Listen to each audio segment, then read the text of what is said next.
சொந்தக்கார நேருக்கு வணக்கம். நான் உங்கள் அன்பு. இன்றைக்கி வயலில் ஃபுல் அண்ட் ஃபுல் இந்த வயலாக க்ளீன் பண்ணுறது தான் நமக்கு வேலை. ஏற்கனவே அம்பிட்டையும் தெளித்து போட ஆரம்பிச்சிட்டேன். மட்டை தனியாக அந்த மாதிரிக்கு தூர் தனியாக தெளித்து போடணும். தெளித்து போட்டு அள்ளி ஒரு ஓரமாக அந்த மாதிரிக்கு சைடில் இருக்கிற போட்டு வைக்கணும். பெரும்பாலும் நான் என்ன பண்ணுவேன்னா ஓலையெல்லாம் சீவிட்டு இந்த மாதிரிக்கு தனி உரைச்சி மட்டும் போட்டு விட்ருவாங்க.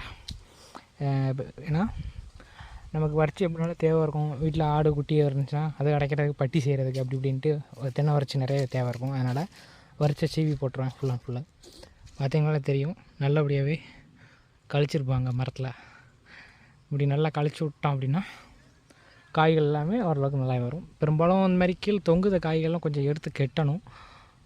கெட்டுறதுக்கு கொஞ்சம் இது டைம் இல்லாமல் போட்டிருக்கு. அது நம்மளே தனியாக கயிறு வாங்கி ஏறி கெட்டிக்கிற வேண்டியதான்.